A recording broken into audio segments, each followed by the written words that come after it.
ஒன்று யோவான் அதிகாரம் 2. என் பிள்ளைகளே, நீங்கள் பாவம் செய்யாதபடிக்கு இவைகளை உங்களுக்கு எழுதுகிறேன்.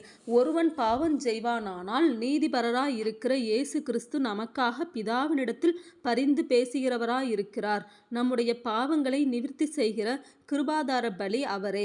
நம்முடைய பாவங்களை மாத்திரமல்ல, சர்வலோகத்தின் பாவங்களையும் நிவிர்த்தி செய்கிற பலியாயிருக்கிறார். அவருடைய கற்பனைகளை நாம் கைக்கொள்ளுகிறவர்களானால் அவரை அறிந்திருக்கிறோம் என்பதை அதனால் அறிவோம். அவரை அறிந்திருக்கிறேன் என்று சொல்லியும் அவருடைய கற்பனைகளை கைக்கொள்ளாதவன் பொய்யனாயிருக்கிறான், அவனுக்குள் சத்தியமில்லை. அவருடைய வசனத்தை கைக்கொள்ளுகிறவனிடத்தில் தேவ அன்பு மெய்யாக பூரணப்பட்டிருக்கும். நாம் அவருக்குள் இருக்கிறோம் என்பதை அதனாலே அறிந்திருக்கிறோம். அவருக்குள் நிலைத்திருக்கிறேன் என்று சொல்லுகிறவன் அவர் நடந்தபடியே தானும் நடக்க வேண்டும். சகோதரரே, நான் உங்களுக்கு புதிய கற்பனையை அல்ல, ஆதிமுதல் நீங்கள் பெற்றிருக்கிற பழைய கற்பனையே எழுதுகிறேன். அந்த பழைய கற்பனை நீங்கள் ஆதிமுதல் கேட்டிருக்கிற வசனம்தானே. மேலும் நான் புதிய கற்பனையையும் உங்களுக்கு எழுதுகிறேன். இது அவருக்குள்ளும் உங்களுக்குள்ளும் மெய்யாயிருக்கிறது. ஏனென்றால் இருள் நீங்கி போகிறது, மெய்யான ஒளி இப்பொழுது பிரகாசிக்கிறது. ஒளியிலே இருக்கிறேன் என்று சொல்லியும் தன் சகோதரனை பகைக்கிறவன் இதுவரைக்கும் இருளிலே இருக்கிறான்.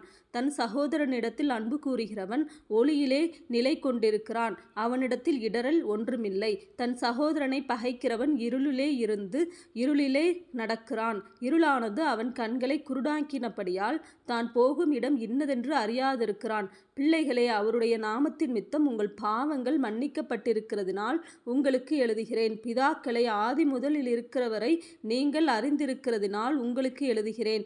வாலிபரே, பொல்லாங்கனை நீங்கள் ஜெயித்ததினால் உங்களுக்கு எழுதுகிறேன். பிள்ளைகளே, நீங்கள் பிதாவை அறிந்திருக்கிறதினால் உங்களுக்கு எழுதுகிறேன். பிதாக்களே, ஆதி முதலில் இருக்கிறவரை நீங்கள் அறிந்திருக்கிறதினால் உங்களுக்கு எழுதியிருக்கிறேன். வாலிபரே, நீங்கள் பலவான்களாய் இருக்கிறதினாலும் தேவ வசனம் உங்களில் நிலைத்திருக்கிறதினாலும் நீங்கள் பொல்லாங்கனை ஜெயித்ததினாலும் உங்களுக்கு எழுதியிருக்கிறேன். உலகத்திலும் உலகத்திலுள்ளவைகளிலும் அன்பு கூறாதிருங்கள். ஒருவன் உலகத்தில் அன்பு கூர்ந்தால் அவனிடத்தில் பிதாவின் அன்பில்லை. ஏனெனில் மாம்சத்தின் இச்சையும் கண்களின் இச்சையும் ஜீவனத்தின் பெருமையுமாகிய உலகத்திலுள்ளவைகள் எல்லாம் பிதாவினால் உண்டானவைகளில் அல்ல, அவைகள் உலகத்தினால் உண்டானவைகள். உலகமும் அதன் இச்சையும் ஒளிந்து போம். தேவனுடைய சித்தத்தின்படி செய்கிறவனோ என்றென்றைக்கும் நிலைத்திருப்பான். பிள்ளைகளே, இது கடைசி காலமாயிருக்கிறது. அந்தி கிறிஸ்து வருகிறான் என்று நீங்கள் கேள்விப்பட்டபடி இப்பொழுதும் அநேக அந்தி கிறிஸ்துக்கள் இருக்கிறார்கள். அதனாலே இது கடைசி காலம் என்று அறிகிறோம்.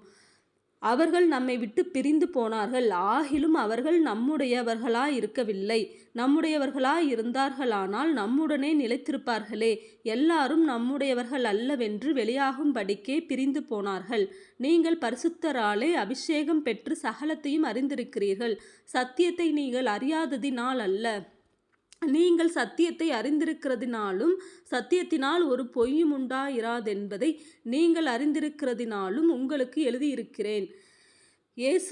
இயேசுவை கிறிஸ்து அல்ல என்று மறுதலிக்கிறவனையே அல்லாமல் வேறே யார் பொய்யன்? பிதாவையும் குமாரனையும் மறுதலிக்கிறவனே அந்தி கிறிஸ்து. குமாரனை மறுதலிக்கிறவன் பிதாவை உடையவன் அல்ல, குமாரனை அறிக்கையிடுகிறவன் பிதாவையும் உடையவனாயிருக்கிறான். ஆகையால் ஆதிமுதல் நீங்கள் கேள்விப்பட்டது உங்களில் நிலைத்திருக்க கடவது. ஆதிமுதல் நீங்கள் கேள்விப்பட்டது உங்களில் நிலைத்திருந்தால் நீங்களும் குமாரனிலும் பிதாவிலும் நிலைத்திருப்பீர்கள். நித்திய ஜீவனை அளிப்பேன் என்பதே அவர் நமக்கு செய்த வாக்கு தத்தம். உங்களை வஞ்சிக்கிறவர்களை குறித்து இவைகளை உங்களுக்கு எழுதியிருக்கிறேன். நீங்கள் அவராலே பெற்ற அபிஷேகம் உங்களில் நிலைத்திருக்கிறது. ஒருவரும் உங்களுக்கு போதிக்க வேண்டுவதில்லை. அந்த அபிஷேகம் சகலத்தையும் குறித்து உங்களுக்கு போதிக்கிறது. அது சத்தியமாயிருக்கிறது, பொய்யல்ல. அது உங்களுக்கு போதித்தபடியே அவரில் நிலைத்திருப்பீர்களாக. இப்படி இருக்க பிள்ளைகளே, அவர் வெளிப்படும் போது நாம் அவர் வருகையில் அவருக்கு முன்பாக வெட்கப்பட்டு போகாமல் தைரியமுள்ளவர்களாய் இருக்கும்படிக்கு அவரில் நிலைத்திருங்கள்.